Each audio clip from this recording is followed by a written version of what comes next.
NASA के spacecraft में अंतरिक्ष में इतिहास रच दिया। आपको बता दें कि इस पैसेंजर बस जितने बड़े स्पेसक्राफ्ट जिसको लॉकहीड मार्टिन ने बनाया, जहां पर एस्टेरॉयड बेन्यू को सफलतापूर्वक छू लिया, जहां पर बेन्यू पृथ्वी से करीब 200 मिलियन मील की दूरी पर, वही स्पेसक्राफ्ट ने एस्टेरॉयड के पथरीली हिस्से को रोबोटिक आर्म की मदद से छुआ है।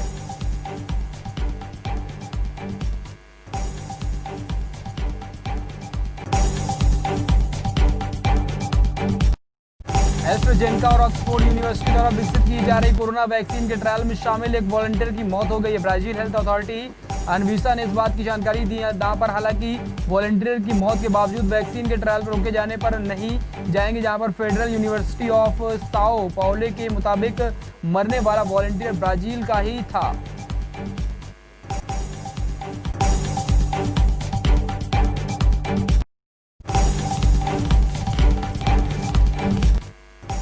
वैज्ञानिकों ने इंसानी शरीर में एक नए अंग का पता लगाया। नीदरलैंड के वैज्ञानिक और कैंसर स्कैन की जांच कर रहे थे और उन्हें गले में एक नए अंग का पता चला। वही रिसर्च ने पाया है कि इंसान के गले पर ऊपरी हिस्से में ग्रंथियों का एक ग्रुप है, इसके बारे में अब तक पता नहीं था। वही वैज्ञानिकों ने शरीर में पता चले इस अंग को ट्यूबरेल सेलिवेरी ग्लैंड्स का नाम दिया है।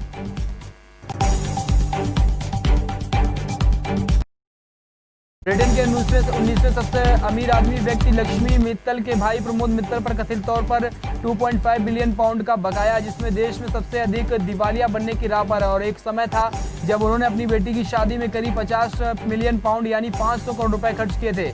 वहीं 64 वर्षीय व्यवसायी का यह भी दावा है कि उनका परिवार घर के एक ऑफशोर कंपनी के नाम पर है।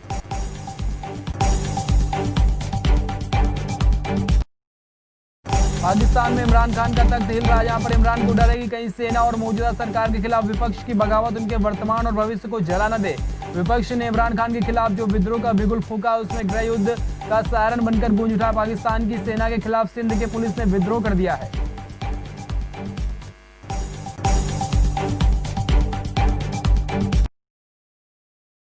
लग गई इमरान खान की हुकूमत से अजीज आई, जनता सड़कों पर उतर आई है। सत्ता में आने के पहले इमरान ने चुनी सरकार के खिलाफ जिस तरीके से हथकंडे अपनाए थे, करीब 2 साल बाद वही दांव पेच उन पर ही भारी पड़ गए हैं।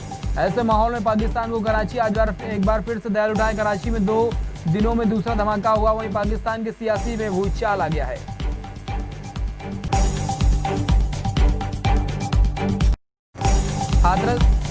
हाथरस कांड में दंगों की साजिश के आरोप में गिरफ्तार केरल के पत्रकार सिद्दीकी कफन की रिहाई की मांग तेज हो गई है। बुधवार को कंपन की पत्नी ने कांग्रेस के पूर्व अध्यक्ष और वायनाड से सांसद राहुल गांधी से मुलाकात की है। कंपन की पत्नी का दावा है कि उनको झूठ में फंसाया जा रहा है। सिद्दीकी कंपन की पत्नी ने राहुल गांधी से मुलाकात के बाद कहा, हम न्याय पाने की उम्मीद करते हैं।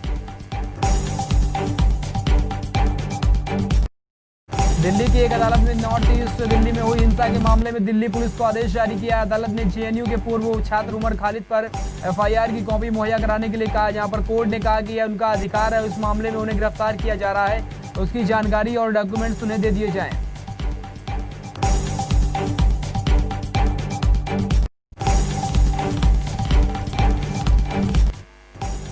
उत्तर प्रदेश के मुख्यमंत्री योगी आदित्यनाथ धान खरीद गड़बड़ी को लेकर सख्त दिखाई दिए। अब सीएम योगी ने धान खरीद के लिए एक्शन लिया और 8 केंद्र के प्रभारियों सहित 10 लोगों पर मुकदमा दर्ज किया गया। साथ ही सीएम योगी ने धान खरीद पर गड़बड़ी करने वाले हर शख्स को गिरफ्तार करके जेल भेजने के निर्देश भी दिए हैं।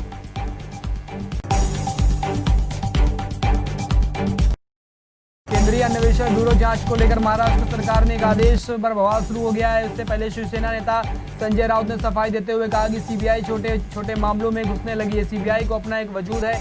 महाराष्ट्र जैसे राज्य में अगर कोई राष्ट्रीयकरण है तो सीबीआई को जांच करने का अधिकार है। वहीं शिवसेना नेता संजय राउत ने कहा कि महाराष्ट्र या मुंबई की पुलिस ने किसी विषय पर जांच शुरू की, किसी और राज्य की एफआईआर दाखिल की जाती है जहां पर केस सीबीआई को जाता है और सीबीआई महाराष्ट्र में आ जाती है। अब यह नहीं चलेगा।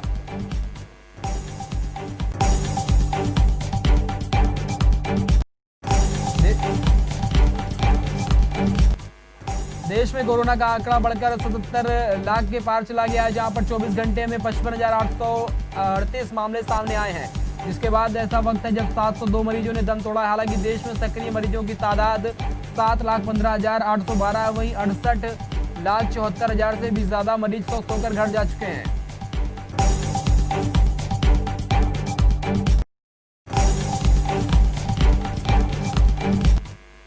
केंद्र शासित प्रदेश के क्षेत्र में लेह की लोकेशन चीन में दिखाने पर भारत ने ट्विटर में कड़ी चेतावनी दी। आपको बता दें कि सरकार ने ट्विटर के एक सीईओ जैक डोर्सी के इस मामले में संवेदनशीलता पर काम करने को कहा, जहां पर केंद्र सरकार ने आईटी सचिव अजय साहनी ने ट्विटर के सीईओ जैक डोर्सी के इस मामले में कड़ी चेतावनी के साथ साथ चिट्ठी भी लिखी है।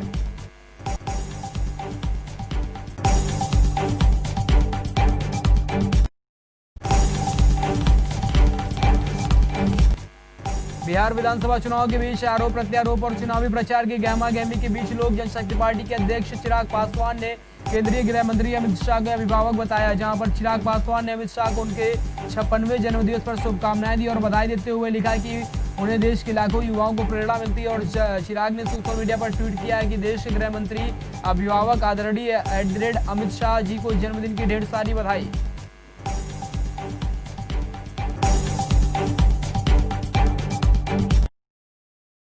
प्रधानमंत्री नरेंद्र मोदी ने केंद्रीय गृह मंत्री अमित शाह को उनके 56वें जन्मदिवस पर बधाई दी। उन्होंने कहा कि देश की तरक्की और पार्टी को मजबूती में आपका योगदान बेजोड़ है। पीएम मोदी ने @अमित शाह जी के अकाउंट को टैग करते हुए शुभकामनाएं दी। उन्होंने लिखा कि पूरा देश भारत की तरक्की में आपका समर्पण और उत्कृष्टता को देख रहा है और भाजपा मजबूत बनने से आपका अपना योगदान ध्यान देने योग्य है।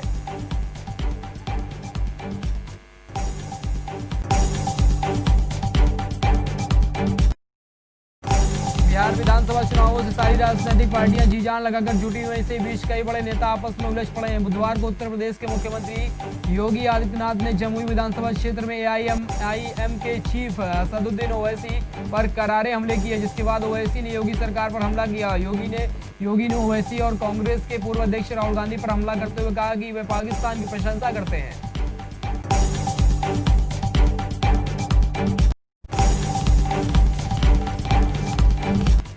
प्रधानमंत्री नरेंद्र मोदी आज कोलकाता में वीडियो कॉन्फ्रेंसिंग के जरिए दुर्गा पांचाल पूजन का उद्घाटन किया है। उन्होंने कोरोना महामारी के बीच पश्चिम बंगाल में आज 5 दिवसीय दुर्गा पूजा समारोह शुरू हुए। इस बीच भाजपा ने दावा किया है कि राज्य भर के करीब 78,000 बूथों को पीएम मोदी के लाइव वर्चुअल भाषण को सुनने के लिए टीवी स्क्रीन लगाए गए हैं।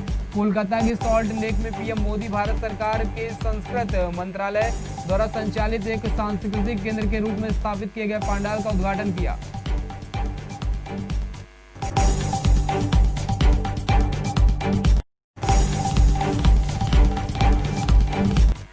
महाराष्ट्र सरकार ने दिल्ली विशेष पुलिस प्रतिष्ठान के सदस्यों पर एक कानून के तहत राज्य में शक्तियों और न्याय क्षेत्र में इस्तेमाल की जाने वाली सहमति को वापस लेने संबंधी एक आदेश बुधवार को जारी किया है। सूत्रों के अनुसार इस कदम के तहत सीबीआई को अब राज्य में शक्तियों और न्याय क्षेत्र में इस्तेमाल किए जाने में आम सहमति नहीं होगी।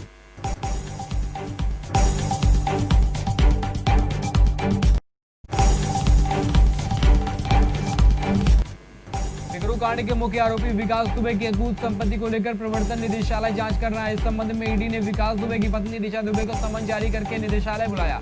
ईडी ने ऋचा दुबे से पूछताछ में पाया कि विकास दुबे के पास बेनामी संपत्ति ज्यादा है, लेकिन उसने यह संपत्ति अपनी पत्नी के नाम पर नहीं रखी। निदेशालय ने सूत्रों के मुताबिक विकास दुबे की पत्नी ने उसकी ज्यादातर संपत्तियों के बारे में जानकारी होने से इनकार किया है।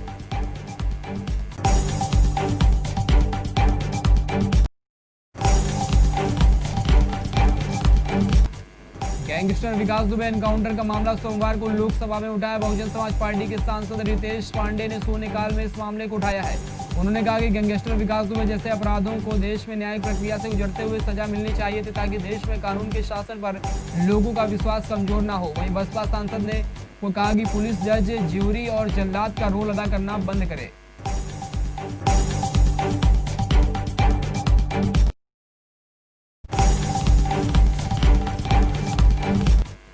हाथरस कांड के पॉपुलर फ्रंट ऑफ इंडिया के कनेक्शन की जांच पर स्पेशल टास्क फोर्स की विशेष यूनिट ने शुरू कर दी है। इसके साथ ही सोशल मीडिया पर अफवाह फैलाने की साजिश की भी जांच की जा रही है। शुरुआती जांच के मुताबिक 4 लड़के और भाभी पीड़िता के घर पर मौजूद थे। बताया जा रहा है कि 4 लड़कों के पास आईफोन था, जो लगातार कई बातें करते थे, और पीड़िता के घर पर बगल के कमरे में हजारों पानी की बोतलें रखी गई थी, ताकि मीडिया और दूसरे लोगों को पानी पिलाया जा सके।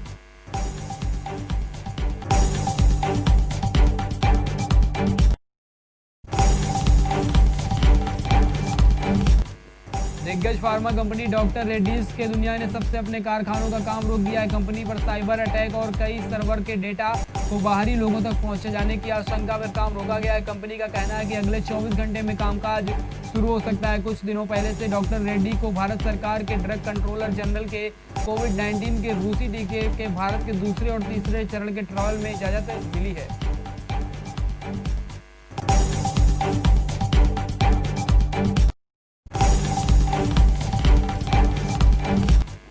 बीते मार्च महीने के आखिरी हफ्ते में लागू सख्त लॉकडाउन की मार भारतीय रेलवे में भी पड़ी है। रेलवे के पैसेंजर्स ट्रेन ठप कर दी गई थी। इस वजह से रेलवे की कमाई का बुरा असर हुआ है।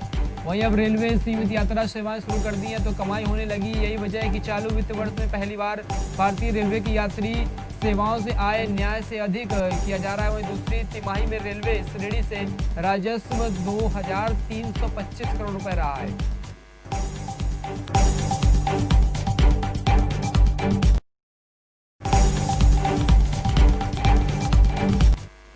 बल्ले से टीम की लचर प्रदर्शन से निराश कोलकाता नाइट राइडर्स के मुख्य कोच ब्रैंडन मैकुलम ने स्वीकार किया है रॉयल चैलेंजर्स बेंगलुरु के खिलाफ करारी हार के निश्चित तौर पर टीम के मनोबल पर असर पड़ेगा, लेकिन किस्मत अब भी उनके हाथों में है। आरसीबी के खिलाफ 8 विकेट की हार के बाद मैकुलम ने कहा कि हमारा आत्मविश्वास थोड़ा प्रभावित होगा, पर हमें सुनिश्चित करने के लिए कड़ी मेहनत करनी होगी।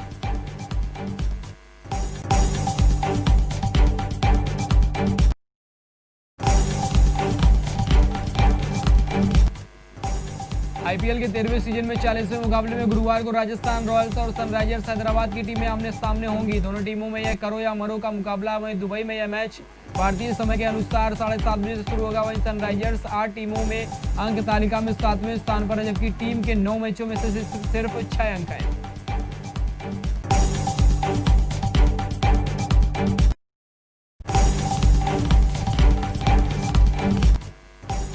आइकॉनिक फिल्म दिलवाले दुल्हनिया ले जाएंगे हाल ही में 25 साल पूरे किए। इस मौके पर हर किसी ने अपने अपने अंदाज में सेलिब्रेट किया है। काजोल भी लगातार सोशल मीडिया पर पोस्ट कर रही हैं।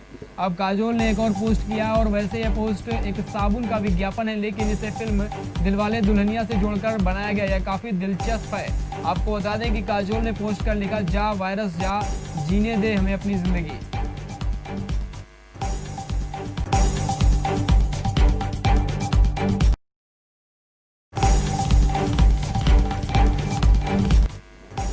बॉलीवुड की मशहूर एक्ट्रेस माधुरी दीक्षित ने अपनी फिल्मों के साथ साथ अपने डांस कर लोगों का दिल जीतने में कोई कसर नहीं छोड़ी। माधुरी दीक्षित के एक्सप्रेशन लाजवाब होते हैं, इसलिए उन्हें एक्सप्रेशन क्वीन भी कहा जाता है। हाल ही में एक्ट्रेस ने अपना एक पुराना वीडियो इंटरनेट पर तेजी से वायरल किया, जिसमें वीडियो में माधुरी दीक्षित अपनी छोटी बच्ची के साथ अपने सुपरहिट गाने अखियां मिलाऊं अखियां चुराऊं पर जबरदस्त एक्सप्रेशन देती हुई नजर आ रही हैं।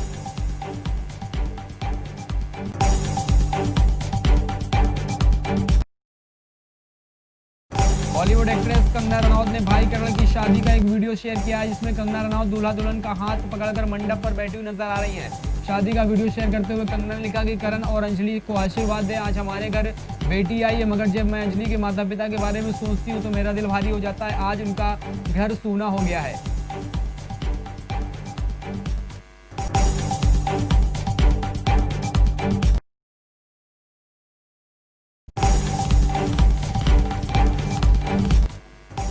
प्रिया प्रकाश वारियर का एक वीडियो वायरल हुआ है, जिसमें उनकी एक आंख में इशारे पर पूरे देश का दिल जीत लिया। उसके बाद विंग क्वीन सोशल मीडिया पर जबरदस्त लोकप्रियता हासिल कर चुकी है। यही नहीं, वह फिल्मों में बराबर बनी हुई है। हाल ही में प्रिया प्रकाश वारियर के कुछ वीडियो सोशल मीडिया पर जमकर वायरल हो रहे हैं। इन वीडियो में प्रिया प्रकाश वारियर जबरदस्त अंदाज में डांस करती हुई नजर आ रही हैं।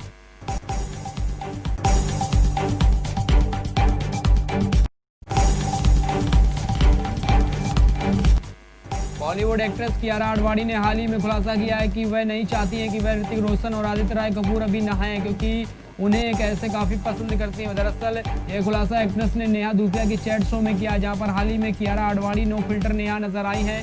वहीं पर इस दौरान उनका वीडियो सोशल मीडिया पर जमकर वायरल हो रहा है।